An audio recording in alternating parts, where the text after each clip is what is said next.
being 46 now and things like that. So first off, what I like to start every every episode with is giving honor to God and thanking Him for the opportunity to be here, the opportunity to tell these stories, the opportunity to have a testimony to the world. So this is my gift, my extension of myself and of me fulfilling my purpose. People ask why I do this all the time. Or, what's making you do that? How you do that? But it's just digging in and shit, facing some of the stuff you done been through. So I like to give God uh, his props and his flowers. Tell him I love him and I thank him because I know he been rooted in me a long time. So I like to say that. And right now, I just want to make sure that I remind you guys to like, share, subscribe, leave a comment. Um, I like to interact with people. Ask me a question about anything that you hear, anything controversial, something you may not understand, or like, wait a minute. So, leave a comment, say something, bark at me. I don't care. Like my haters are motivators, so I like that. Also, check on my my website with my products. I got some merchandise that I sell. My purpose kind of pushed my brand. I kind of all came up with all of this at the same time. So it's all a little purposeful for me.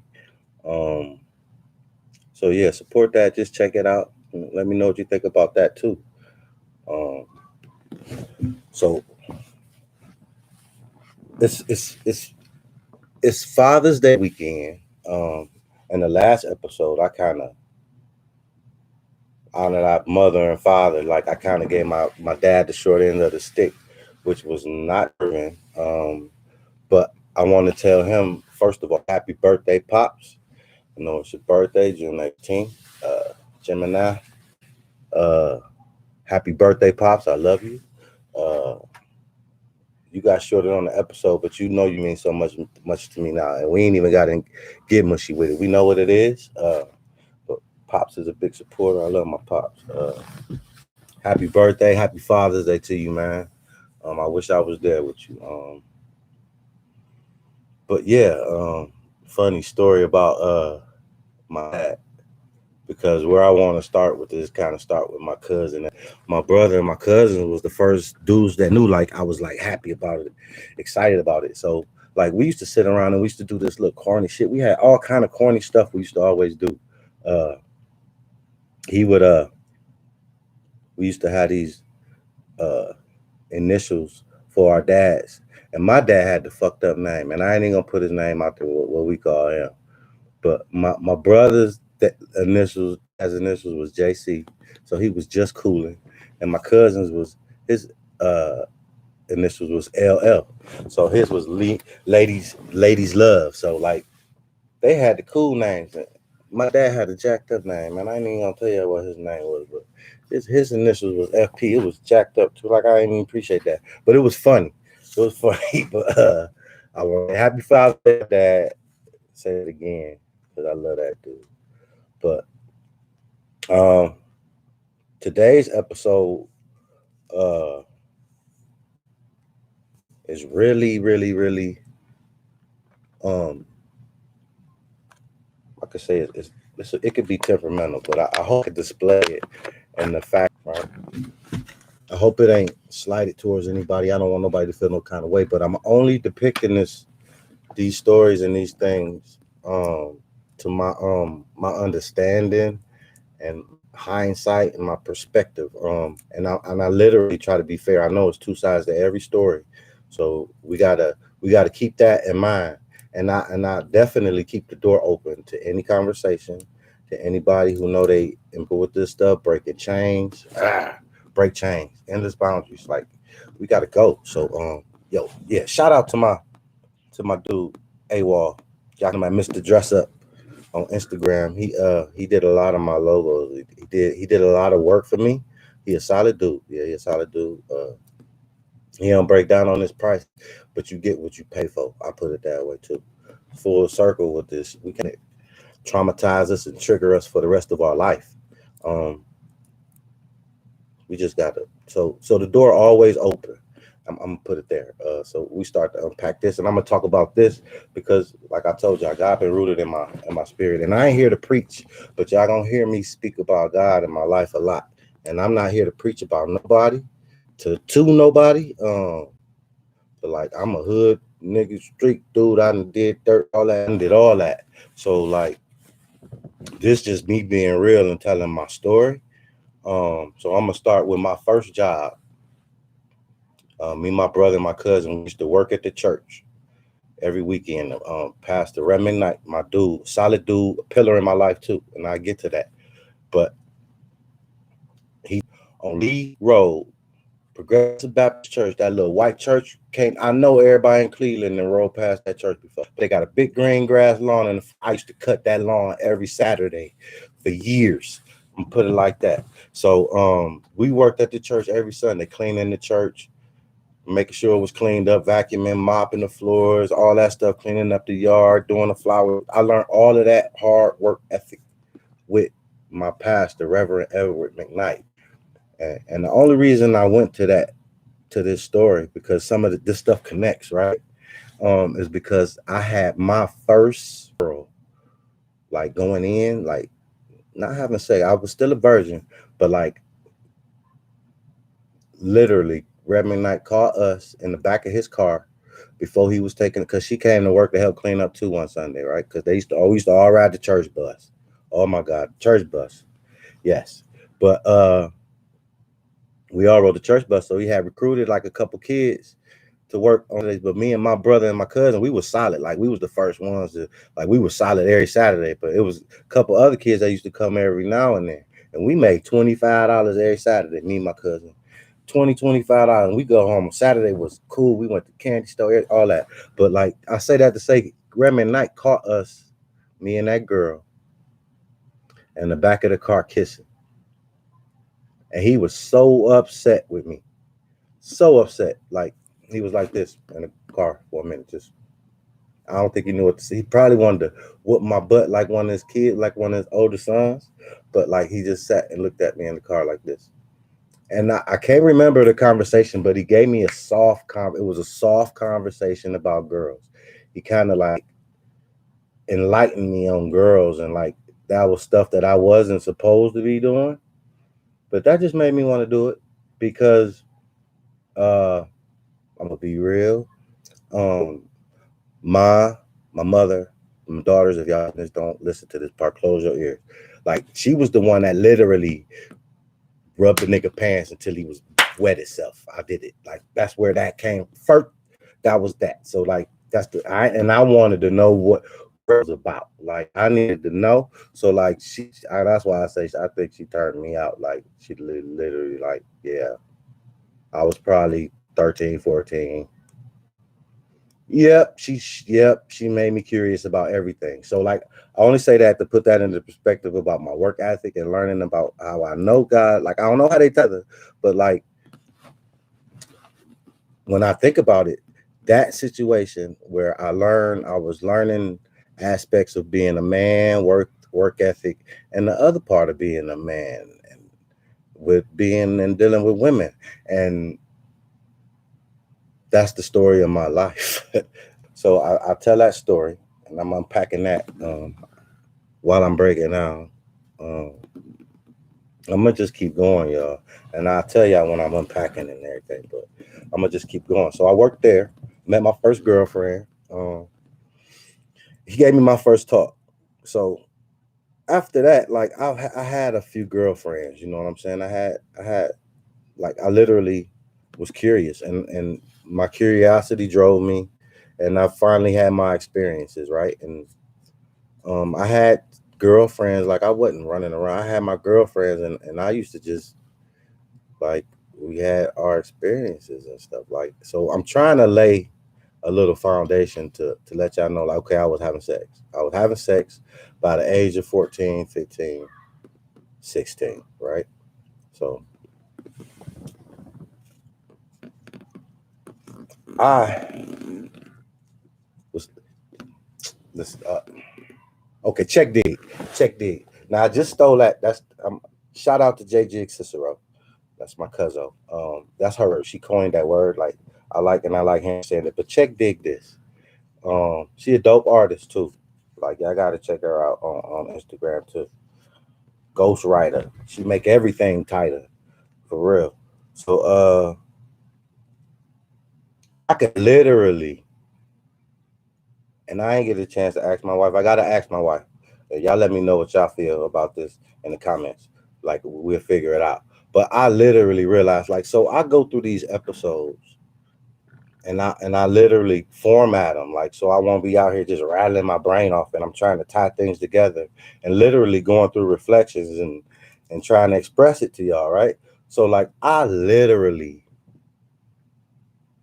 could come up with body count doing this because like I'm just remembering stuff, and I do an episode and somebody called me like, man, you forgot about this. You, dude, my brother called me and hit me with some other facts about my last episode. And I'm like, okay, bro, I hear you. But like I was just talking about my side of it, but this is what I need to happen, right? So it was all good, right? So I literally could come up with a big count. What y'all feel about that? And I'm gonna leave it alone. Like I'm gonna leave it alone because I don't know how my wife gonna feel about that. I don't know how surprised y'all would think or what y'all would think, but I know it could be some very, very different perspective on that. But like, just let me know what you think. So let's unpack this. I mean, let's break it down. Let's break it down. I'm already rolling up, but I need to blow with y'all today because people been saying like, you ain't even smoking, man. You ain't even been smoking. I said, but I just get to run in my mouth. Could be so much anxiety before you do this because I'm literally exposing myself, right? And I'm doing it right now because I don't even want to dig into this. Well, I'm worried about digging into the story, right? But I'm gonna go in. Um, you literally exposing your shit to the world. It can help people see stuff different. So I'm gonna break this down, and I'm gonna go with an order of discovery, like the way I walk through this. I'm gonna walk y'all through it with me, right? So we go back to the last episode. I told you. Well, I just mentioned it here. My mom had let um a family come stay with her. I wound up sleeping with her. She was an older woman. Like I was probably 15 at the time when I slept with her. She was like 22, right? And I've been studying too, y'all, and content creating, right? And I be having these conversations, and this word came up, dichotomy. And I know we probably done heard it before, but we really don't know what dichotomy mean, and it's a critical word. We should all try to use it in a sentence or place it somewhere in our lives because when you figure out something that's a dichotomy, it makes you think, right? So the official dictionary version, and I just googled it and came up a sharp division of things or ideas in two contradictory parts. Now, mind you,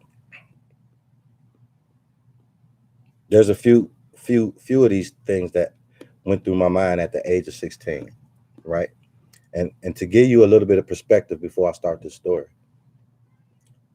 I had a family dichotomy, I had an economical and a financial dichotomy, and I also had a moral dichotomy, which I didn't figure out until I was older. But there's some morals to this that I just didn't understand at the age of 16. So like I'm gonna walk y'all through this, right? So I had my 16th birthday party, and my mother, who came as my aunt's best friend, was staying with us at the time of my 16th birthday. And I had like the biggest birthday party on my block. Like, well, it felt like the biggest birthday party like ever because we stayed on the second floor, and the house was the floor, and the living room was literally doing like this. It was people trying to come up the steps to our house, and there wasn't no more room for people in the house. So like I was turning away some of these dudes I was getting cool with in high school and from hanging in the streets and getting to know. Like I was having to tell these dudes not to come. It probably was good. Probably would have been some rumbling back in them days, but they probably was coming rumble. Come think of it, but like I don't know. But like it was good. I felt like that. Thank you, Mom, for that party because that was a super party. I even had Spike Punch there at the party. Oh, it was like I remember I was 16. And that's when Lisa, that was right before she left to go back to New York. So like while she was in New York, we had established a relationship, right? She decided she was coming back to Cleveland to live because she was already here, but she woke up where that part of her life was. But she came back to Cleveland to establish with me. Now, mind you, I'm 16 years old.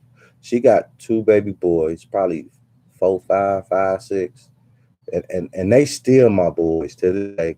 Like they holler at me now and respect me now. As one of them called me Pop, and the other one called me James, but he respect me the same, right?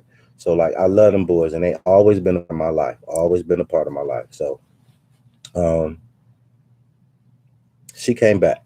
Um, Now mind you, she came back, and I told you in the last episode that I had a kid with my best friend, right? My other child's mother. And I'm trying to refrain from saying baby mama, but it might slip out every now and then. Um, so when Lisa came back, and see, here's the whole thing, and this is where I got to break these down a little bit. I got to dig into just how this happened, right?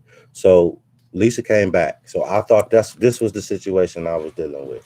It was Lisa came back.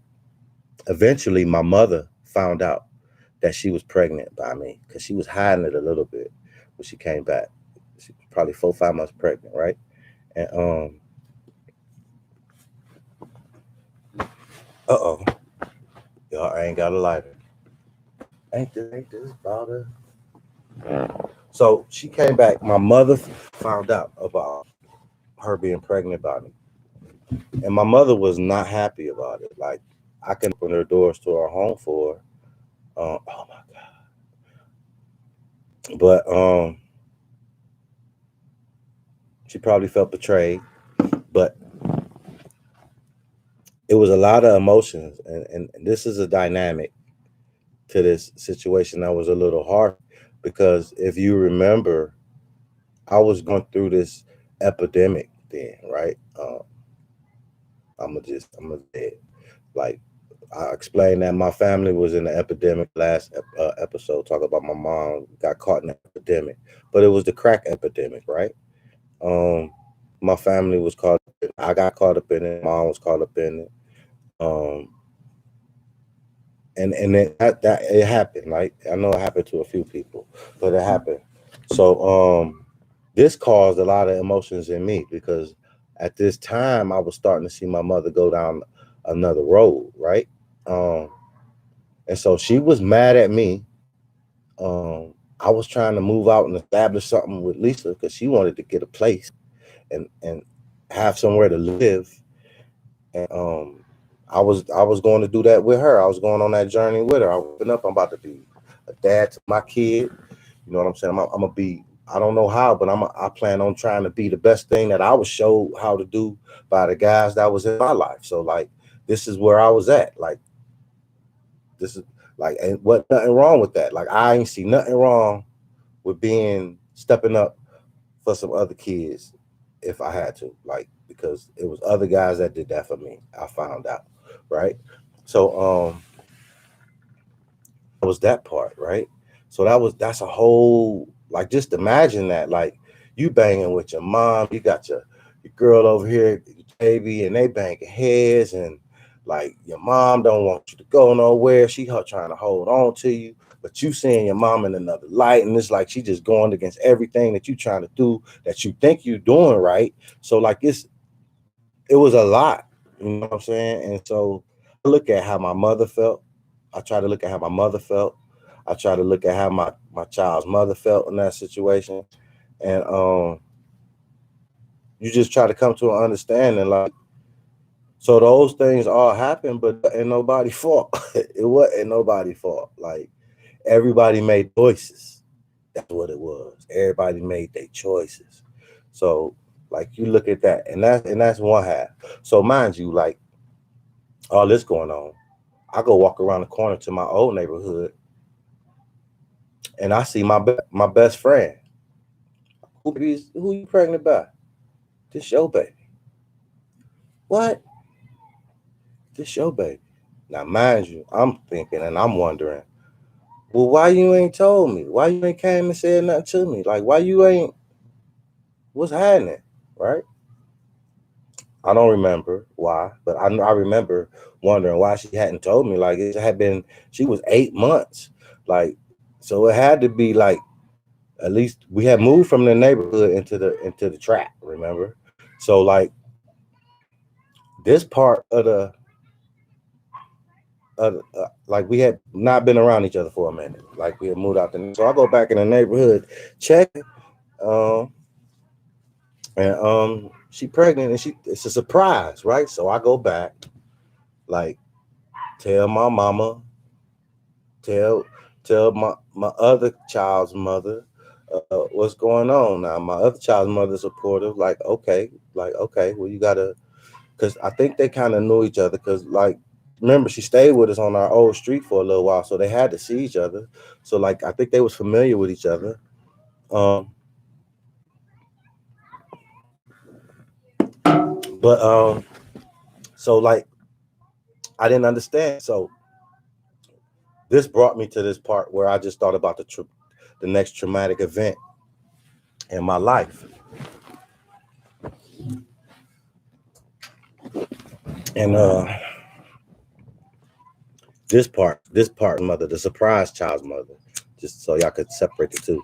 When she was about to have a baby, because her baby was that child was the oldest. So when she went into labor, she had complications, right? And so me, 16, I gotta go. Like I gotta go be there. That's the first thing. That was the first feeling of being a dad. That was the first responsibility I felt that I had of being a father, right? That was the first feeling I had. She was having the baby. I got to go be at the hospital. I got to go be by her side. I got to be the first one to see my baby come out. I got to be there. Like I'm the reason this baby. I got to go. So I'm there. I go to the hospital. Boom, boom. Get up there. James Ray here to see. Blah blah blah blah. Sir, I'm by myself. I was by myself. Um, you're not allowed to come in here. You're not allowed to be here.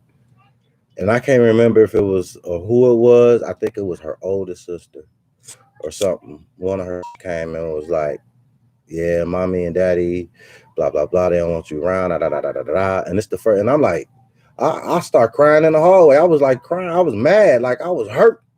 And so like I like paced hallways for. I remember this shit. I remember this shit, man. And I paced the fucking hallways, mad because I couldn't go see my baby boy. They wouldn't let me see him. They wouldn't let me see him. So I ain't get to see him. Like she had complications. I don't know what the extent of it was, but I knew she could have passed away. Like it was that bad. Um, I'm still breaking it down, but like I'm rolling it up and processing it right now.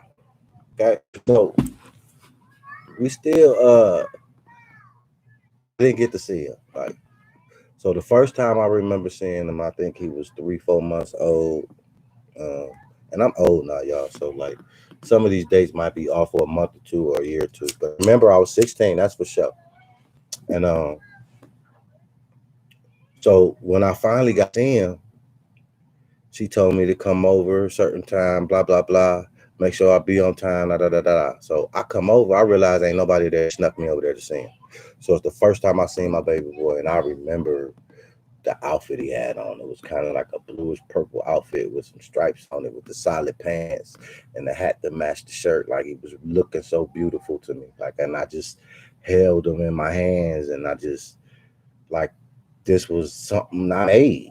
Like, so I wanted to be there. Like, So I can't, like, I'm old and like, oh, if I necessarily even knew the right questions to ask. But that was the last time I seen him. Like, I can't and shit like that. And like, I'm gonna tell myself right now, and I'm sorry to my New York baby mama or child's mother, but like, she probably don't know this, but I'm telling myself, I'm gonna tell her myself. The only time I really got to see him, and I'm being honest, truth for this, how I remember it, it was conditionally. Like, my baby mama would put me out, I go hang at my other baby mama house. That's a bad behavior. That's a bad choice. That's a bad way to go. But like, it set a trend, um, and it made it worse for me seeing my child. I think, but that was my choice in how I handled it. Like, I think I handled that the wrong way. So like, I was dipping, right, and moving. Little things like going through relationships, go through stuff. I was young, like, so I know I was going through stuff that I probably could have avoided or didn't know no better or didn't know what to do. So like, just think about that, right? So we come back to this word dichotomy. There's a lot of dichotomies of that stuff that I just told y'all. Now, I probably ran over it real fast, did elaborate on a lot of different goals, but just come to the dichotomies, right? A 16-year-old guy, the first family dichotomy, right?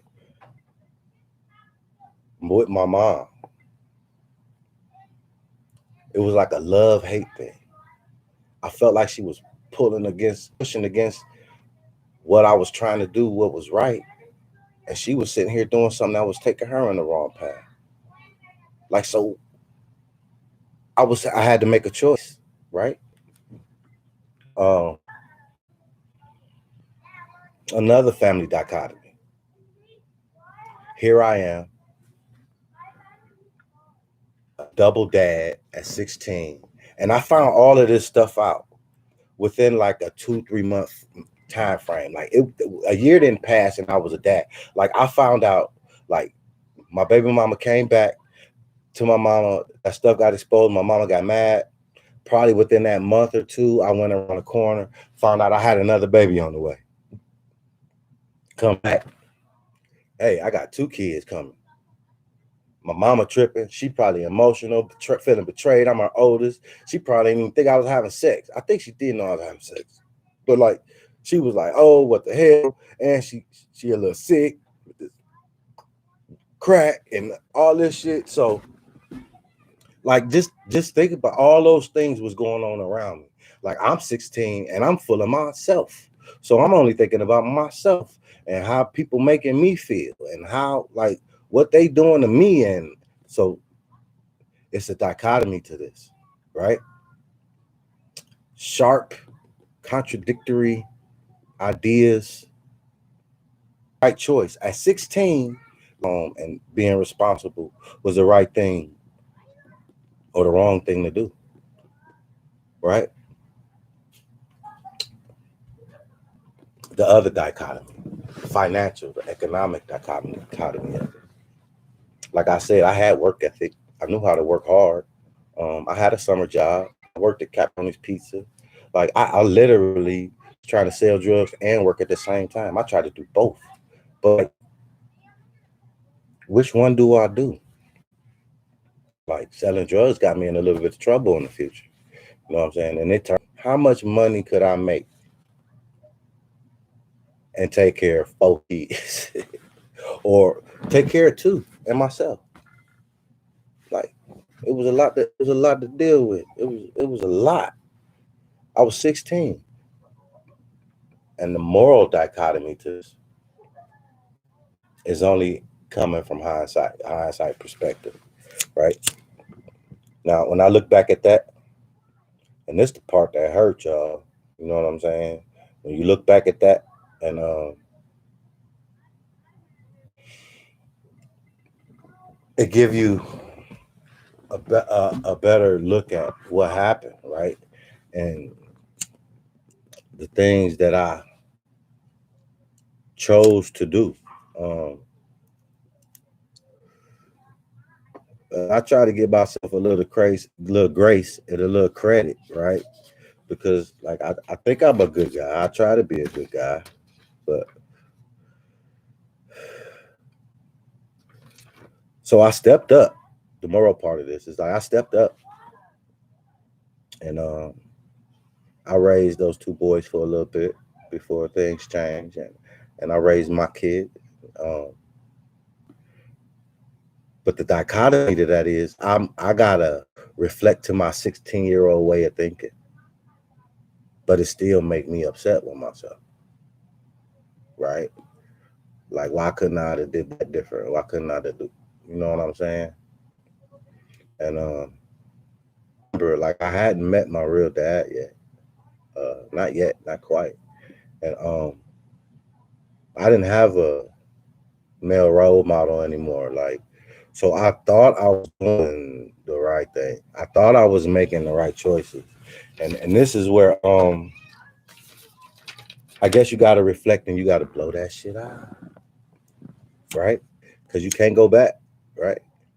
Because I just reflect on how I felt back then, right? And I didn't know no better, and I think I felt played, I felt abandoned, I felt fucked over. You know what I'm saying? A lot of things. You know what I'm saying? Maybe somebody asked me a question. We could make a whole episode about that. What you feel fucked over about? Because like that take a whole nother me sitting down and thinking. You know how long it takes for me to sit down and write this little bit of stuff down and just come up with it in a way to present it to y'all.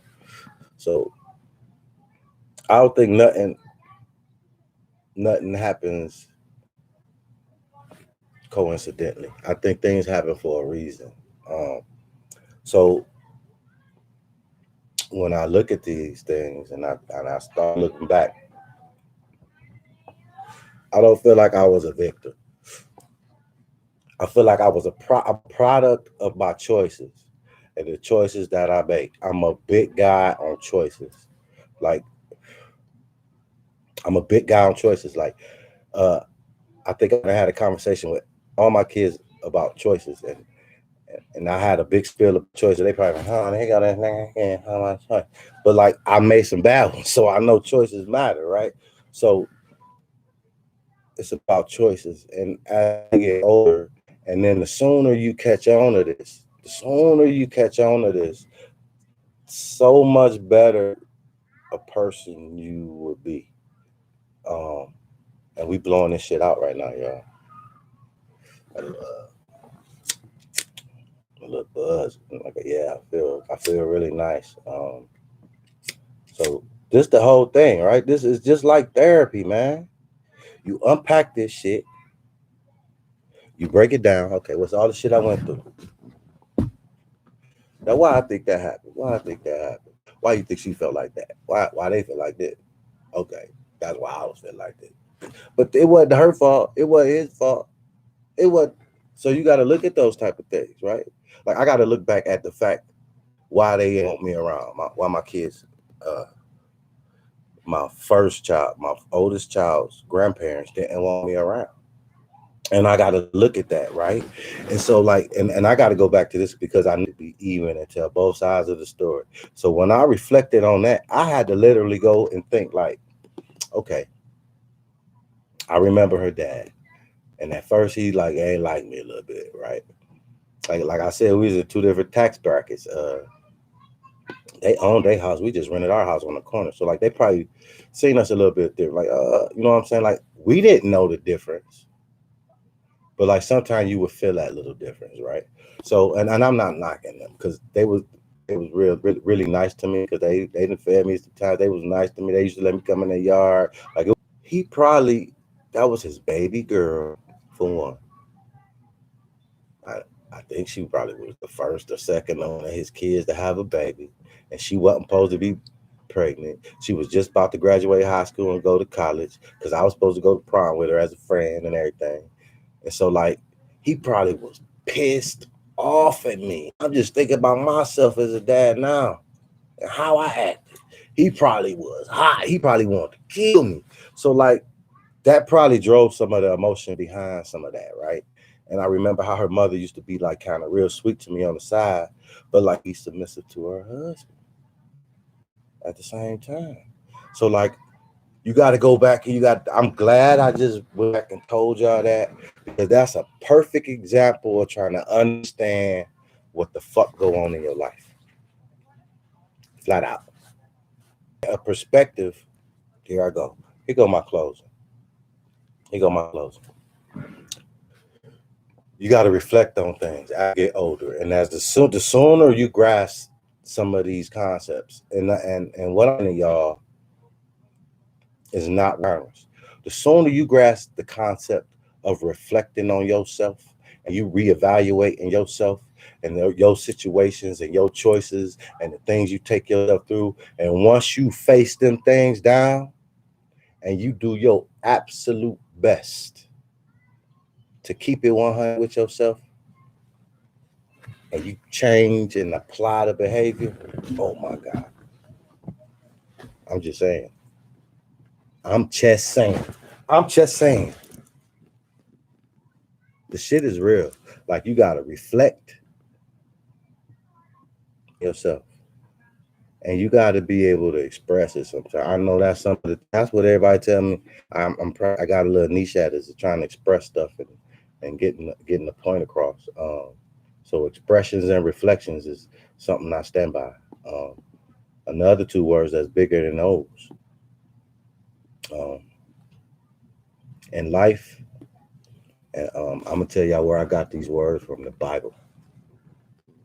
And it's something that I've been doing for a long time without even checking to my Bible. I've been praying every day for years. I've been praying every day for years. Shout out to God. I've been praying every day for years. But I just start picking my Bible up again, right? And just reading and reading and reading. Like I can't get out of it now because it be giving so much to me. And all I read about and understanding.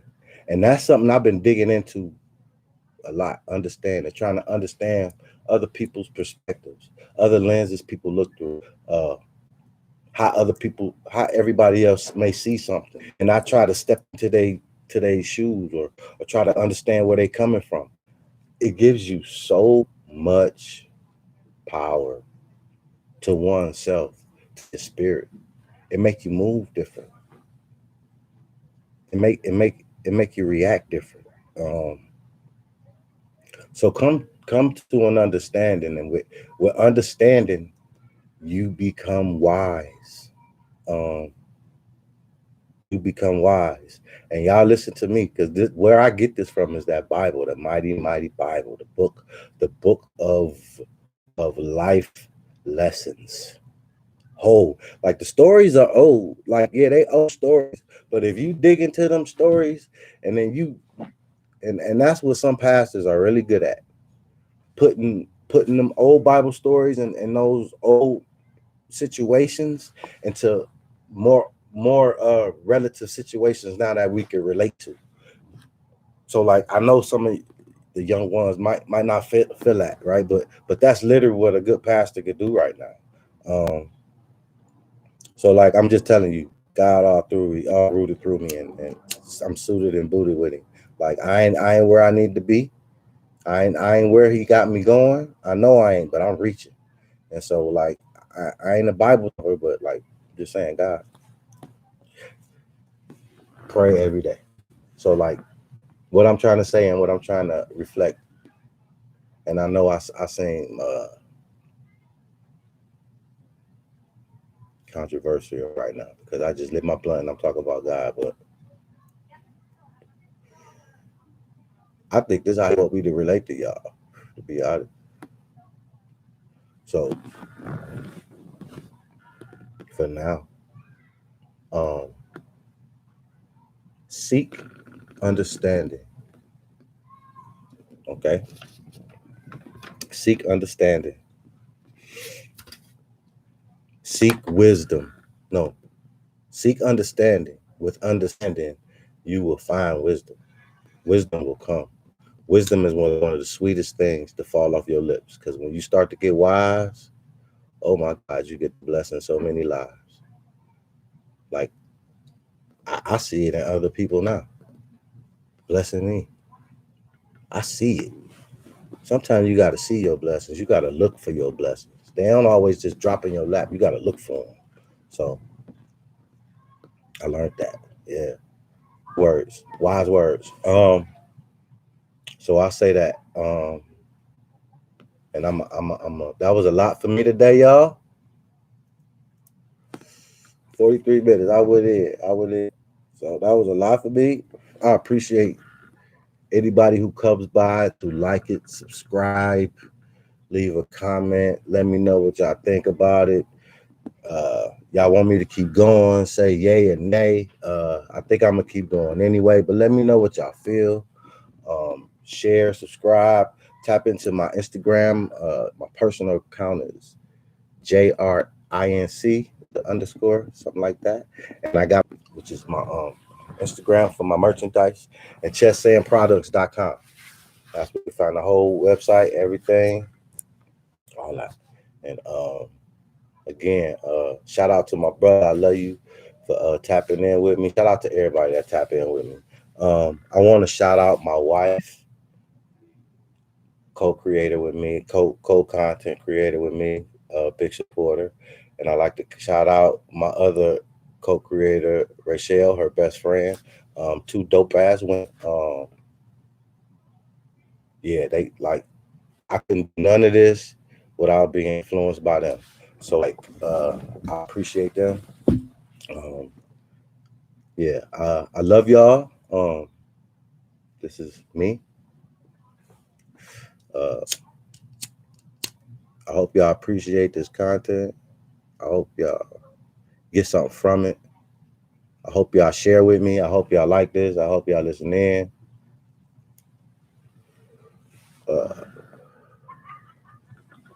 I love y'all.